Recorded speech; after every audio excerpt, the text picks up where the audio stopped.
Um, this is not an ordinary book.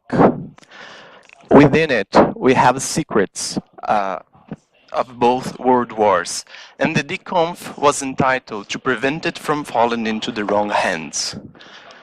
Are you willing to become its better? I'm serious about this. I have just tweeted an encrypted message, and the first who publicly replied with the plain text can take this book home. There are some rules though. The game ends tomorrow, September 22, 2018, and at 6 p.m. Brazilia's time, and you have to be here in the conference to take the book home. The game is on. May the odds be ever in your favor.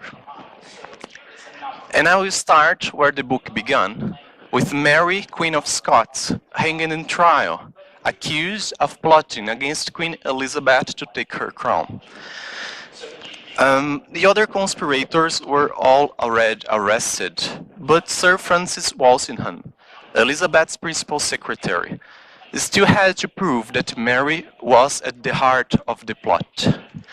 And it was not an ordinary trial. The accused was of royal blood, whatever that means. And Elizabeth was hesitant to condemn her cousin for a couple of reasons. By condemning her to death, she could be opening a precedent that would turn killing kings and queens something trivial. And there was also the question of her right to judge and condemn another queen, which was turning into an unpopular uproar. So there was no way out. Walsingham had to prove that Mary was guilty of treason, and her destiny was to be decided by the strength of a cipher. Her life was bound to the outcome of a long-fought battle between code makers and code breakers.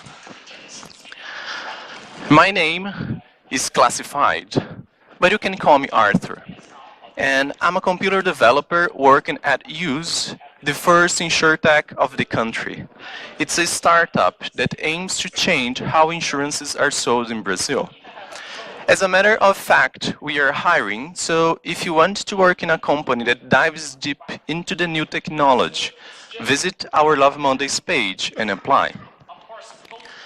There are many ways you can find me on internet, and the easiest one is to visit my personal website, arturprado.com. But here you can also find my blog on Medium, my GitHub account, my Twitter account, and my email address. About 2 months ago, a Facebook page wrote a very interesting post with cryptography facts. However, there were some incongruences, and they were kind of angry when people pointed these errors. For example, there was a statement saying that Julius Caesar, the Roman emperor, was the first person to use cryptography. I don't dispute the fact that he used ciphers. He was very famous for it. There is even a cipher with his name, the Caesar cipher. But to assume that he was the first person ever to use cryptography is to neglect some historical accounts. For example, it seems that the Hebrews used the atbash, a form of cryptographic substitution, about 400 years before Caesar was even born. There was also a story of messengers who had their hair cut so they could have a message written at the top of their heads. Then, all they had to do was to wait for the hair to grow back so they could travel to another place and take the message with them. They were not exactly in a hurry. But the problem is not with this story. The problem is that they called it cryptography. And cryptography does not concern itself with hiding the message. That's the aim of stenography. And stenography and cryptography are different things. If you look for this story, this one of the messengers, you will find it on texts of Herodotus, the Greek philosopher known as the father of history. So if you think about it, if stenography and cryptography are the same thing, then someone else had been using cryptography many years before Caesar, and the text would be contradicting itself. Stenography includes the art of writing with invisible ink. As far back as the 1st century after the Common Era, people used the milk of a plant with an unpronounceable name, because its ink was transparent when dried but turned brown with gentle heating. But transposition has an inherent weakness. If the messenger is searched and the message is found, its content is immediately revealed. So, in my opinion, of these two forms of secret communication, cryptography is the most powerful one, because even if the message is intercepted, it has no value to the enemy. And cryptography is itself divided into two branches, transposition and substitution. Transposition is what we do when we play with anagrams. For example, I am a weak speller is an anagram of William Shakespeare. Radium came is an anagram of Madame Curie. And now my favorite one, I am Lord Voldemort, an anagram of Tom Marvolo Riddle. Have you ever wondered how hard it was for him to pick the best anagram? Imagine young Tom sat down at his desk, striking through the not-so-good options. Seriously, he had to discard names like Mortal Dildo Mover,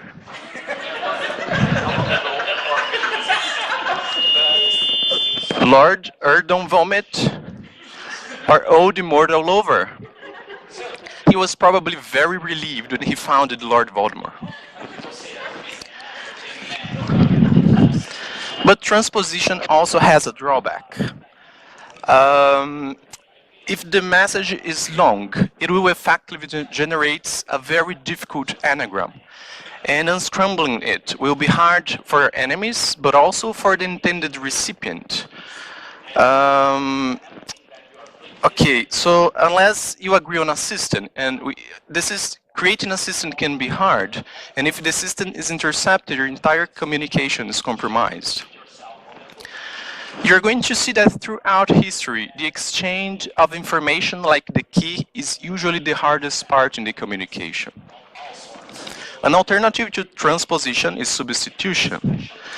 In transposition, it later retains its identity but changes its position. Whereas in substitution, it later changes its identity but retains its position. And the first known description of this technique can be found in a book that was written in the 4th century, after the Common Era. But it was based on manuscripts of the 4th century before the Common Era. It's a very old text. And the book, believe me or not, is the Kama Sutra. You know what? I'm giving you the perfect excuse to have the book at your home. So you are welcome. And the book had a list of 64 arts that women were supposed to know, like cooking, dressing, the preparation of perfumes, carpentry, I don't know why, but conjuration. And the number 45 was the art of secret writing, to keep the details of their liaison secret. Okay. And one of the recommended methods was to substitute letters by other randomly chosen letters. That reminds me of Julius Caesar. The first documented use of a substitution cipher during the war comes from his Gallic Wars, where he explains how he communicated with Cicero, who was besieged and on the verge of surrendering. It seems that they replaced some Roman letters by Greek letters, and that rendered the message unintelligible to the enemy. And I mentioned before the Caesar cipher. The cipher is simple and deviously effectively. The idea is to replace each letter by the letter that's 3 places further down the alphabet. So A becomes D, B becomes E, C becomes F, and so on. Of course, you can shift as many places as you want, but the original cipher was 3 places. And once you build this table, you can encrypt your message, and his famous Veni Vidi Vici becomes this ciphertext. Let's make a short break here to understand a few of the concepts I have been using. The plain text is the original message, Veni Vidi Vici, which is written with letters from the plain alphabet. But when we make a substitution, we replace letters from the plain alphabet with letters from the cipher alphabet.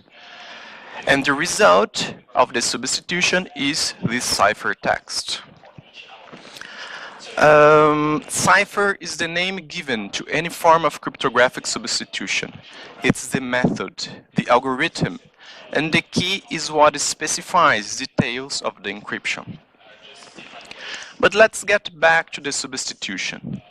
Sender and receiver have to share the key, so we are back to the problem of key distribution.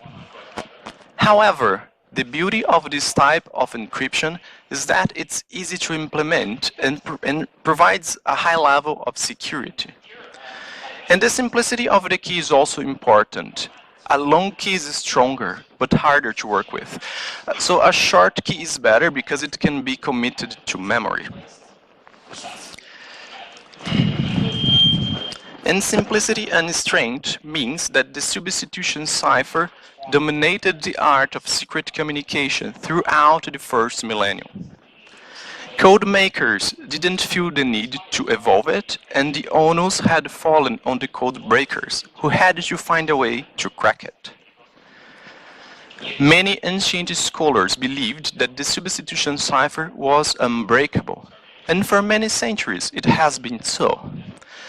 But every time in history that a cipher lives for a while, that the code makers have the upper hand, people start to believe that the cipher is unbreakable, until, of course, someone goes there and break it. And the breakthrough happened in the East. We are now in the golden age of the Islamic civilization. It required a brilliant combination of linguistics, statistics, and religious devotion. It's about 750 before the Common Era. Arts and science flourished in equal measure, and they were less interested in conquering new lands and more inclined on establishing an affluent society. It all depended on an effective administration, but the administrators largely used cryptography. I wouldn't be here talking of the Arabs only because they used cryptography. I'm here talking of the Arabs because they became really good at destroying it. They invented cryptanalysis, the science of unscrambling a message without the key. At that time, theologians were trying to establish the chronology of the revelations contained in the Quran. And they did that by counting the frequencies of words on each revelation. That's because if a revelation had more of newer words, it also meant that the revelation was newer. Does it make sense? It didn't take long for them to start counting the frequencies of letters and to find out that some letters appears a lot more than others. It seems to be an innocuous information, but it led to the first breakthrough in cryptanalysis. Although it's unknown who was the first to realize that frequency analysis could be exploited in order to break a cipher, the first known description of this technique is by the 9th century scientist whose name looks a lot like a ciphertext. Al-Kindi, for the most intimate friends, is also known as the philosopher of the Arabs. Frequency analysis is not that hard to grasp. Take a look at the frequencies of the letters in the English alphabet. E, T, and A are the most frequent letters. Of course, we can't use this unconditionally, because this table has only averages. The result will depend a lot on the text. In the ideal scenario, the text is long, because the longer the text, the closer you will be from this table. Frequency analysis does not require only logical thinking. It also demands guile, intuition, flexibility, and guesswork. Let's see how to apply frequency analysis. I took this example from the book. Let's just assume it was written in English and encrypted using a monoalphabetic substitution cipher. The first thing to do is to count the frequencies of letters in the message, and here is the resultant table. You probably can't see if you are too far from the stage, but believe me, O, X, and P are the most frequent letters. The first, of course it would be naive to simply assume they are E, T, and A, respectively. What we should do first is to study how these three letters relate to all the others. Take a look at this table. Let me tell you how to read it. The letter O appears once before A and 0 times after it. If you add these two numbers, you have 1, which is the number you are seeing in the cell. We are basically counting how many times each letter appears around all the others. And this is particularly interesting because in English, vowels tend to appear before or after basically all the letters. But this is not true for consonants. If you look here, you're going to see that O appears around basically all the letters with only 7 exceptions. The same thing for X with 8 exceptions. But P is a lot less friendly. It's telling us that probably O and X are vowels and that P is a consonant. We are going to work with the vowels first. So O and X could be A and E or E and A. We are going to do the simplest possible thing. We are going to guess. There are only 2 possibilities, so let's guess and see where our guess leads us. My guess is that X is E. You are going to see that my guess is not going to live for too long. Take a look here. X appears alone a couple of times, and this is not a behavior we can associate with the letter E. There are only 2 letters in English that appear by themselves, A and I. X could be I, but our frequency table tells a different story. It's much more likely that X is X is A, and that Y is I, and consequently O is E. So this is what we have now. Once we find E, we can find H, because H has a very peculiar behavior. It appears a lot before E, but rarely or never after it. This table counts how many times each letter appears after O in the first row and before O in the second row. Can you spot a letter that appears a lot before O but rarely or never after it? Help me out here, anyone? The letter B, perhaps? So B is probably 8. Let's now stop randomly guessing and put our guesses to the test.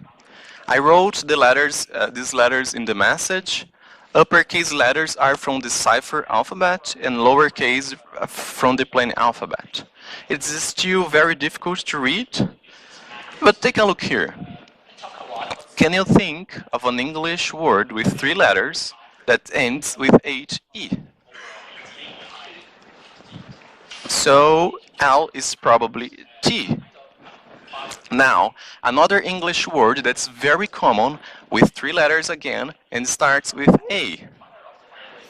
And. So P and V are probably N and D. I wrote them in the message. Now, can you read those words? This time, 3, 1, have, ancient, one night. Keep doing that and you will unscramble the message. The epilogue of the 1001 Nights. And that's it. We have done it. That ends the hegemony of the substitution cipher and the peace of the code makers. We are now going to fast forward to the Renaissance. Between 800 and 1200, the Arabs were enjoying a period of intellectual achievement, while Europe was still stuck in the Dark Ages. But in the 14th century, cryptography was widely spread, with alchemists and scientists using it to keep details of their discoveries secret. And the revival in arts, science, and scholarship nurtured the capacity for cryptography, while the explosion in political machinations provided ample opportunities to use secret communication. For many centuries, the substitution cipher was enough to ensure secrecy. But frequency analysis destroyed its security, and the code makers needed to find a better cipher. Although it would not emerge to the end of the 16th century, its origin can be traced back to the 15th with Leon Battista Alberti, an Italian from Florence, best known as an architect. He designed the first version of the Trevi fountain. And he proposed to use two or more ciphertexts and to switch between them during encryption. Although he hit upon the most significant breakthrough in cryptanalysis for over 1,000 years, he failed to develop it into a full-fledged encryption system. Working on his ideas came first Th3, a German abbot, and then Giovanni Porta, an Italian scientist. But then enters in scene Blaise the Visionnaire. He was a French diplomat that was acquainted with Alberti, Th3, and Porta's writings at the age of 26.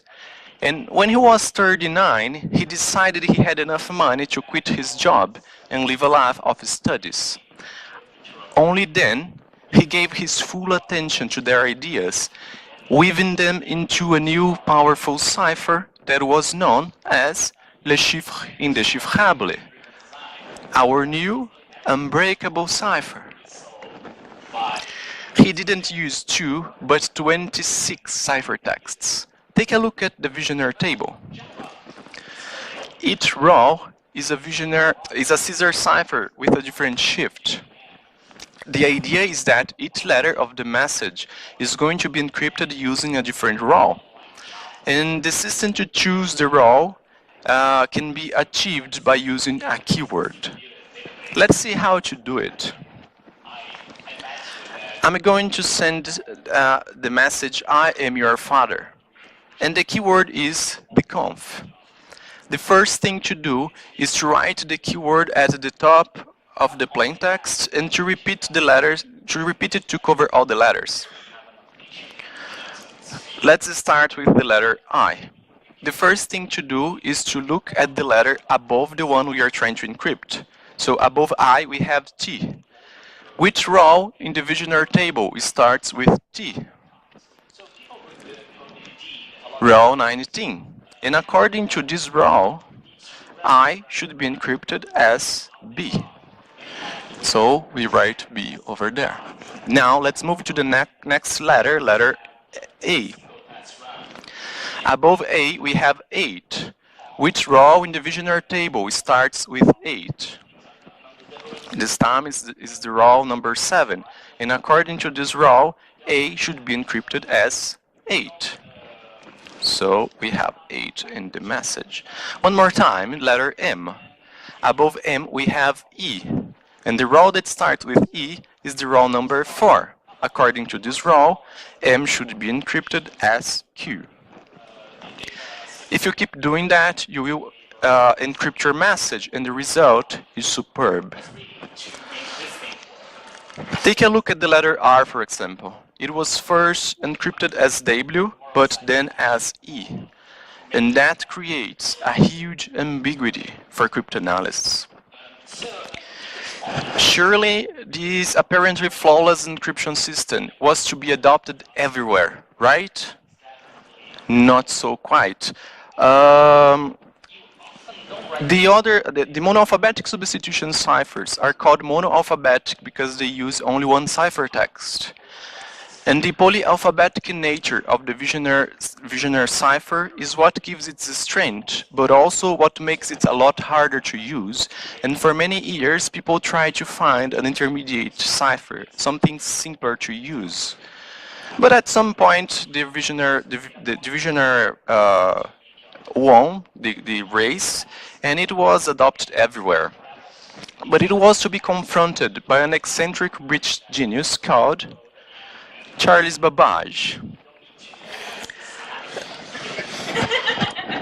That's the very same person who developed the blueprint for the modern computer. He and his friend, John Herschel, were very upset by the number of errors in the calculation tables. Those tables were used to control navigation, so the human errors were responsible for countless shipwrecks. And Babbage was confident that he could build a machine that would remove the human errors from the equation. With fundings from the government, he started working on the difference engine number 1. But he gave up the project at some point and started working on the second version, the difference engine number 2, at which point the government lost faith on him. And without money, he had to cancel the project, which is a pity because the difference engine number 2 was to be programmable. And you know what that means. That's the very same machine that Ada Lovelace fell in love with, and to which she wrote the first ever complex algorithm in history. Unfortunately, her code was never run in this machine because the machine was never built, but we now know that her code was flawless. It perfectly calculated the sequence of Bernoulli. Well, Babbage broke the visionary cipher. And you may be willing to believe that he had someone close to him that gave him the motivation and support to do it. But the truth is that Babbage could break the cipher because he was confronted by the biggest motivational words that humans were capable of creating since the beginning of all times. Babbage broke the visionary cipher because someone told him, "I dare you." In 1854, a dentist from Bristol named Th3 wrote to the society to tell that he had invented a new cipher. But his new cipher was basically visionaries. And Babbage wrote back telling him that his new cipher was very old and was already in use everywhere. Of course, Th3 got angry and replied back challenging Babbage to break his code. Whether or not he could break the code had nothing to do with whether or not the cipher was new, but Babbage accepted the challenge anyway. And he held on to the fact that the keyword is repeated over and over again. Let me give you a concrete example of how it can be done. The sequence WCXYM is repeated again after 20 letters. And that opens a couple of possibilities. Maybe the keyword has 20 letters and appears once between these two sequences. Or maybe the keyword has 10 letters and is repeated twice. Or 5 letters repeated 4 times, 4 letters repeated 5 times, or 2 letters repeated 10 times. Of course, it could be 1 letter repeated 20 times, but that does not make sense because you would be using a scissor cipher and nobody would do that. And these possibilities are not very helpful by themselves, but we can find other repeated sequences and find their possibilities. With all of the possibilities together, we can learn valuable lessons. If you look here, the keyword has to have 5 letters. It's the only thing that explains all the repetitions. Okay, from here you can take 2 different approaches. 5 letters, you can try brute force if you want. But the longer the key, the harder it will be, so there is something more clever you can do. If the keyword has 5 letters, it means that the first letter, the 6th letter, the 11th letter, and so on, are all encrypted using the same rule. And that's the same as saying that they were encrypted using a monoalphabetic substitution cipher, which is vulnerable through frequency analysis. Well, we are now approaching the period of both world wars, and where the most famous stories belong. And because of that, I decided not to dwell on it. Alan Turing and enigmas will have to forgive me, but time is of essence here. And so As I'm heading to the end of my allotted time, I'd rather advise you to watch the imitation game so I can move on and talk of the current state of cryptography.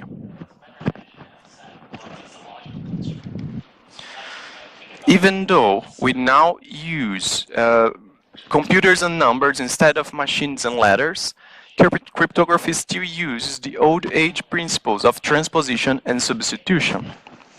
At first, only the government and the military could afford to have a computer, but little by little it started to change, and cryptography's weakest point became unbearable. Key distribution plagued cryptographers throughout history, and it was at last time to tackle it. The solution to this problem is considered the biggest achievement in encryption since the invention of the monoalphabetic substitution cipher, over 2,000 years ago. You probably heard of Whitfield Diffie, one of the most ebullient cryptographers of his generation. He foresaw the advent of the internet and was worried that people were not going to be able to share secret messages because of the problem of key distribution. Then he met a Stanford professor named Hellman, and they were soon joined by Merkle. And to explain what they did, let me kindly introduce you to Alice, Bob, and Eve.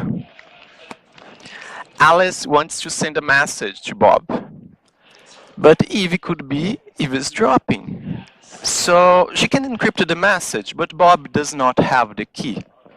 And they can meet in person to exchange the key, but that's not practical, especially when we are talking about the internet. And that's where Diffie, Hellman, and Merkle's idea comes in.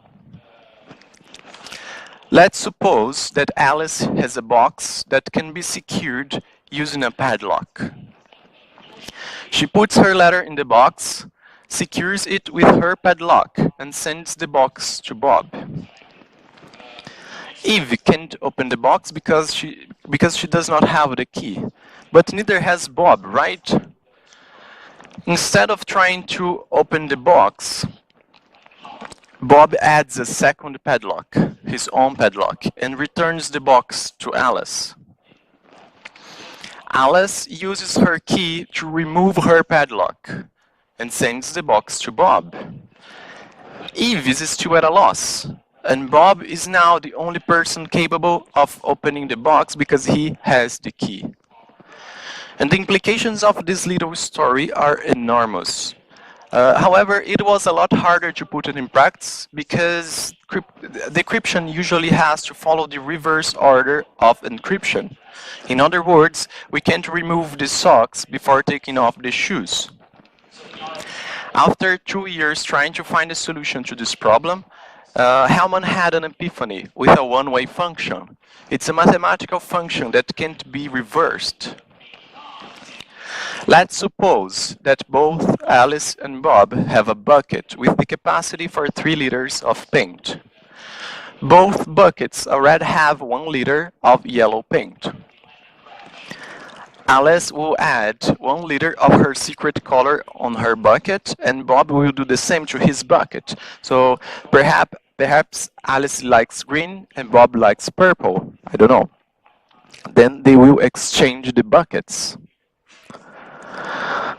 They will repeat the process. Alice will add 1 liter of her secret color on Bob's bucket, and Bob will add 1 liter of his secret color on Alice's bucket. And at the end, they will have 1 bucket with 3 liters of the same color, which is the key. Meanwhile, Eve is furious, because even if she intercepted the intermediate buckets, she knows neither the secret color nor the final color, the key.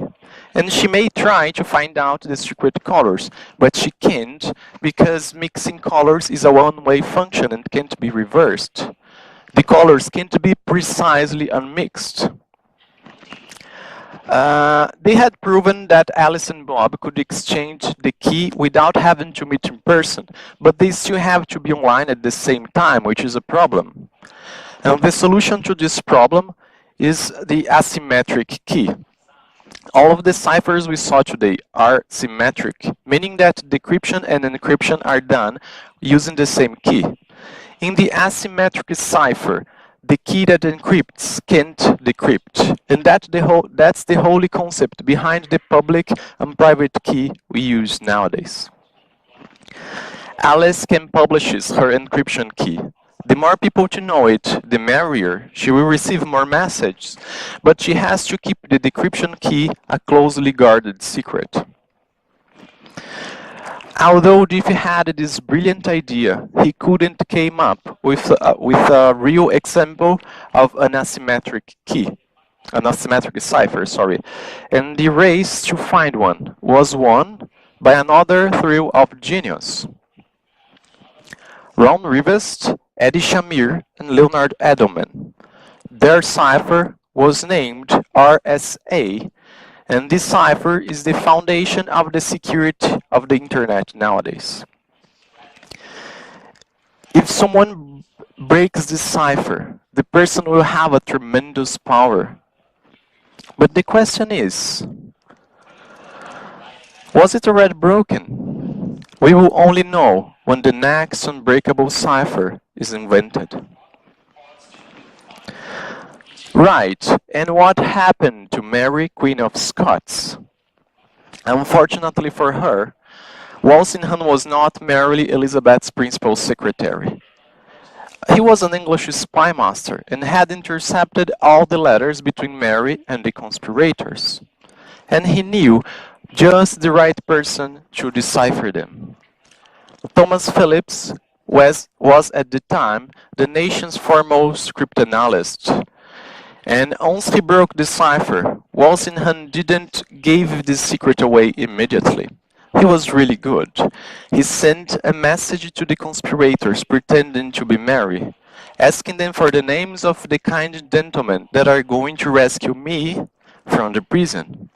And it was encrypted using their cipher, so nobody suspected anything. And with the names of the conspirators and the letters open for public scrutiny, Elizabeth had no more qualms, and Mary was beheaded in 1587. I'd like to remind you that the game is on in my Twitter. I am serious, the one who breaks the code can take the book. So that's it, the message was written in English. Good luck, and thank you very much.